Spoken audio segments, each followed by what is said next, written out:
His name is Overman, powerful. Many years before the time of man, the plant-based life forms of Earth developed a connection with one another that would come to be Metro known. police got the gunmen pinned down, but they got hostages. Lives are at risk, and the police are still waiting for a negotiator or a special crimes unit to arrive. But it's... The world almost ended. Batman, Superman, and Wonder Woman have disappeared, while some have begun stepping in for the trinity of the world's greatest superheroes, helping those who have suffered in the wake of the Infinite Crisis. For Gotham City Police Department veteran Renee Montoya, drunk at a bar, she's had her share of funerals lately, just like everyone else. It's been more than enough. In Metropolis, Brewster Gold subdues a villain. To an adoring crowd, the hero was celebrated, but he needs to take a break. After all, even superheroes get thirsty. Meanwhile, Ralph Dibney, whose home was destroyed, is falling apart. He misses his wife, who was brutally killed, and as he puts a gun in his mouth, prepared to finally end it all, he gets a message from the funeral home that arranged for his wife's burial. It seems someone has left a message on her tombstone. Steele confronts his niece, Natasha Irons. John chastises her for stealing a suit of powered armor he feels she hasn't earned and isn't ready for. At least not yet. If she wants armor, she can build it herself. In the nation of Kahndaq, Black Adam declares to his people that he has witnessed true evil and must ensure that his nation show the rest of the world how to deal with it. So they have a mission. He will become an ambassador of justice. He will lead by example. He will spread the gospel. May the gods be with them, for they stand no chance in his way. Yet one stands opposed to this. He calls the entire nation one filled with heretics, and threatens to detonate a bomb strapped to his chest. Black Adam throws the bomb safely in the air and tears off the terrorist's arm. He tells the would-be assailant the man only has 3 more chances to tell Black Adam who sent him. In Gotham City, Batman's logo is removed from the bat signal. For the Dark Knight is gone. It's not clear when or if any of the Trinity will ever return. So only one question remains. Are you ready?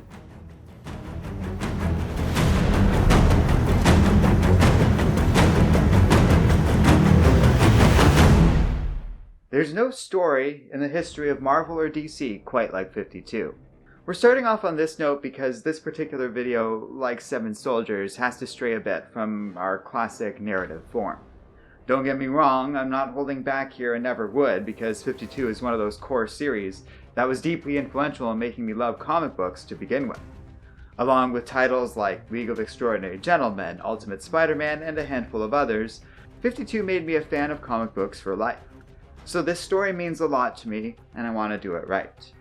Now, at this point we've talked quite a bit about Grant Morrison's time with DC Comics. If you haven't seen them, I do recommend you check out my reviews of Multiversity and Seven Soldiers, which are fun videos totally worth your time. I'll put a card up here in the corner if you're curious.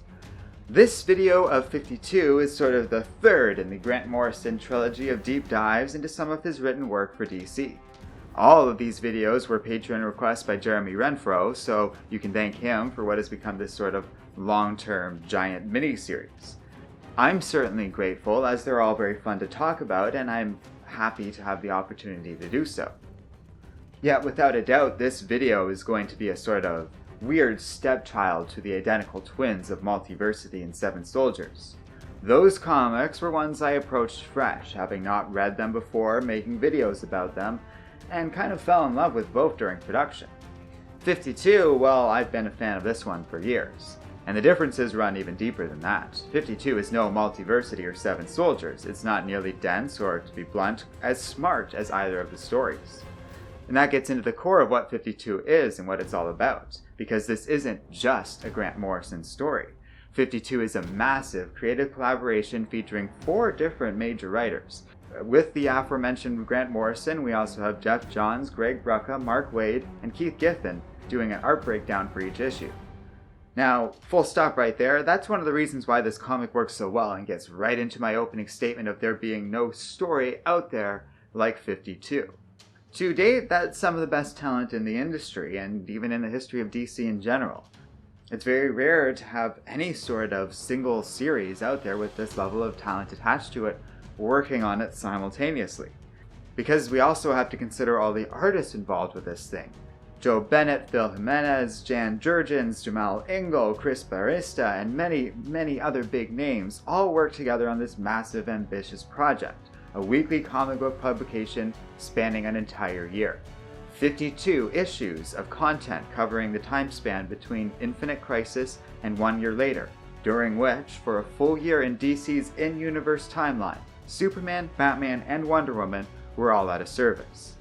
In both concepts and plot, the stakes couldn't be any higher. Weekly comics by this time in the North American industry was practically an extinct concept. Outside of webcomics, newspaper print, and a handful of exceptions in the distant past, most major publishers could not pull off a weekly comic book series. The reasons why are obvious. Any such publication schedule would naturally be tight, so unless you had extremely careful planning, a lot of different people involved, and a lot of work done ahead of time, it wasn't doable. It's also an expensive investment and a huge risk. A lot of these issues are being pumped out under the assumption there's going to be a willing audience coming back every single week for however long these books are being published. In the case of 52, that's asking fans to be buying a book every week for a full year. Taking aside the planning that had to go into making 52, anyone who was reading this while it was coming out had to be there every week just to stay on top of everything. But people have lives, stuff happen, they go on vacation, and it's a hell of a commitment for any local comic book store to be that organized with its customers. So it was a huge challenge for everyone, and I can't really speak to that experience. I only really ever read 52 through the trades, and I can't imagine what reading it weekly would have been like, trying to keep up with all the different characters and plot threads going on throughout an entire year. I'm not sure if I would fully appreciate that story, and would have trouble imagining what it would be like reading this thing week to week. If you did experience that, please feel free to share what it was like in the comments section below. But my point of all this is, it's crazy to think about how much of a challenge this presented to publishers, readers, and retailers, and yet the whole crazy project very much seemed to work. They pulled it off. 52 issues were released every week of the year with a damn fine story I'm very much looking forward to talking about. This thing was popular enough to merit spin-off titles for the starring characters. I know for a fact it still sells all the time in the trades, and it's a popular recommendation for new readers that I'll give right now. It's a great series that made me a fan of a lot of the more obscure aspects of DC Comics and characters, firmly pushing me away from the more comfortable stories of the Trinity and Justice League into a whole new world of interesting territory. And it's unmatched in its success in terms of a weekly comic book series ever put out in the modern Western comic book market. DC did try to replicate this magic trick again, first in the widely despised Countdown series, and again in Batman Eternal. Eternal was alright, but lost me fairly early on, and I can't say I've ever looked back on it fondly. Certainly not like 52. So it's important to remember that 52 is truly unique in terms of impact and even sales. Yes, it might not be as deep as Seven Soldiers or as imaginative as Multiversity, but it's instead doing something entirely different from no other DC comic in existence. That goes beyond DC even. Nothing in the whole wide world really compares to 52, behind the scenes and on the page, which I find pretty damn cool. At the home of Dr. Will Magnus, creator of the Metal Men, Booster Gold has come by. He's concerned about his beloved robot partner, Skeets. After all, the hero relies on the small android's knowledge of the future to be a superhero in the present.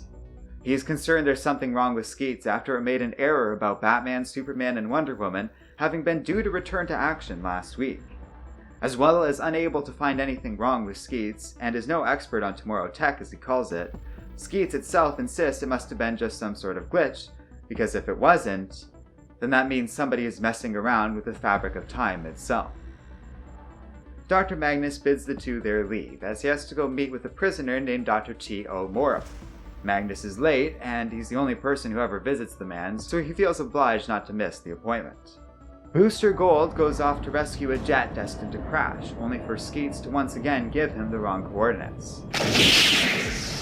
The hero is barely able to save the plane in time, and Booster is more alarmed than ever, but Skeets once again assures him that it must be the residual effect of the earlier glitch. The plane is fine, and all is well. And Booster is a bit more reassured when they later have a successful encounter with the villain, and they manage to make a successful bet on a sports game Skeets knew the outcome of. But later, a potential sponsor is arrested on security fraud, even though Skeets predicted the company would be more successful in the future. Following that, Booster Gold is convinced now more than ever that something is wrong with his robot partner, and has Skeets look up everything known about the current whereabouts of Rip Hunter. With some difficulty, they are eventually able to track down the famed time traveler. During the search, Lex Luthor announces the launch of the Everyman Project, a new initiative designed to give superpowers to ordinary citizens as long as they're willing to pay. And once again, Booster Gold is surprised by an event Skeets apparently was unaware of.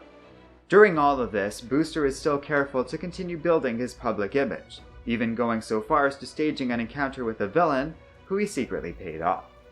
When they finally track Rip Hunter down, they find a heavily secured remote base, though Skeets is able to hack into the lock thanks to its advanced technology. Inside, Rip is nowhere to be found, though one message in particular stands out. Time is broken.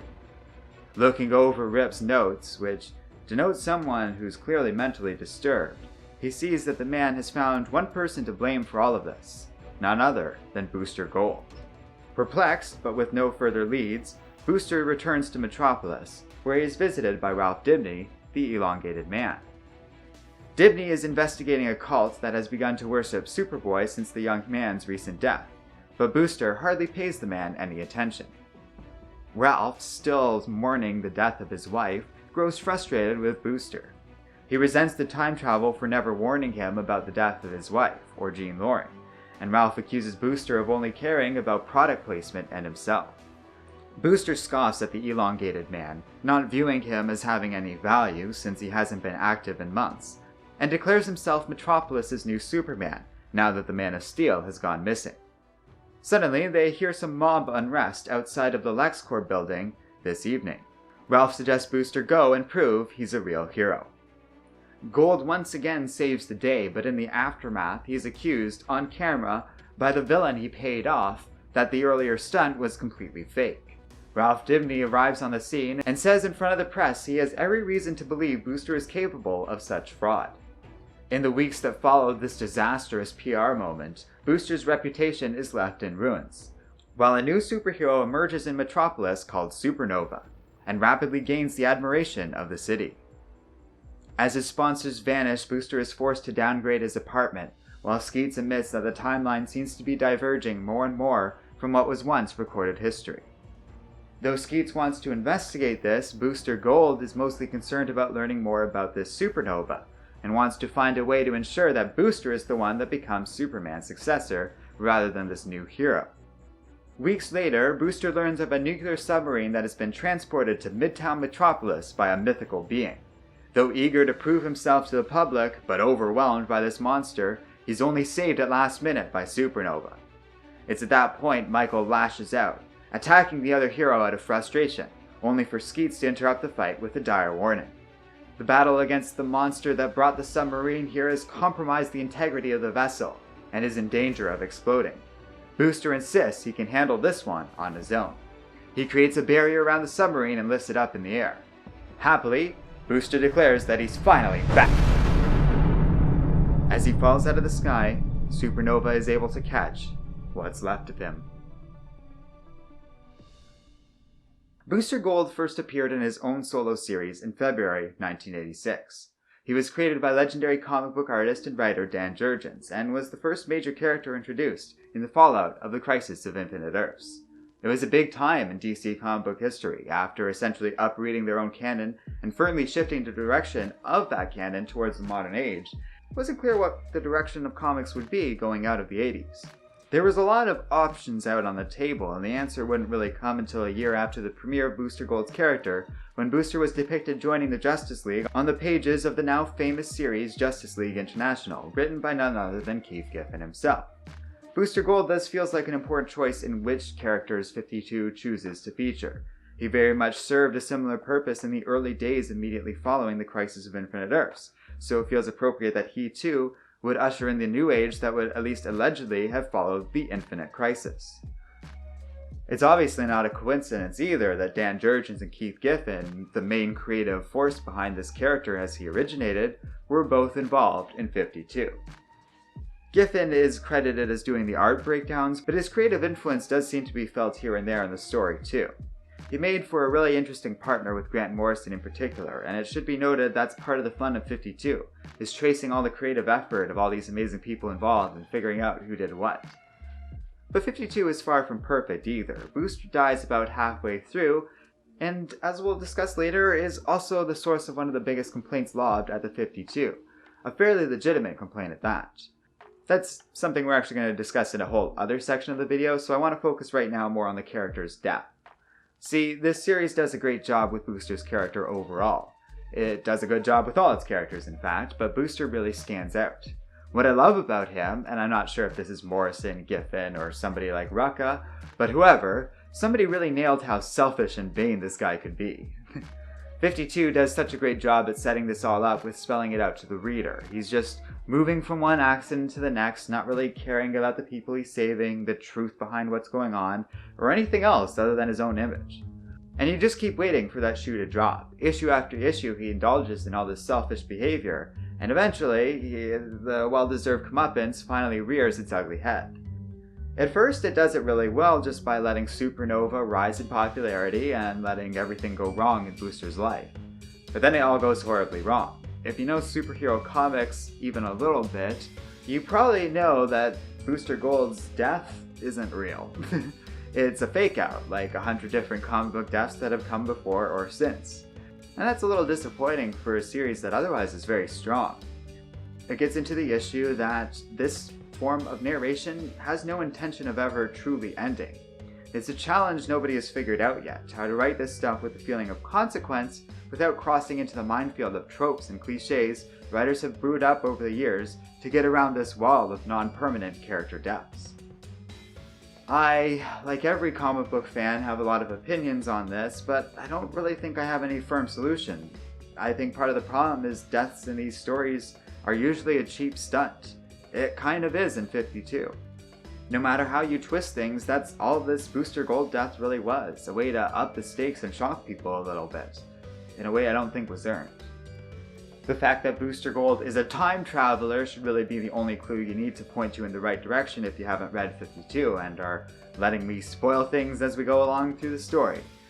But I have found the details of the fake-out to be pretty clever, all things considered, certainly more than the average comic book death. Yet I think it is worth remarking on the fact that 52 does not solve or truly get around the issue of character death, and the fact that it's very difficult for such moments to have real meaning in the modern world of comic books and superhero stories. 52 is great, and I love it like crazy, but it didn't reinvent the wheel. It's not some magical solution to these ongoing issues in comics. The funny thing about it all, though, is that, perhaps unnoticed by the writers in the heat of a weekly production schedule, in another story within 52, these same writers managed to achieve something they simply could not with Booster Gold, and showcased a character death that actually sticks with me in a big way. One that, though it might not have stuck in canon much, at least I'm never going to forget.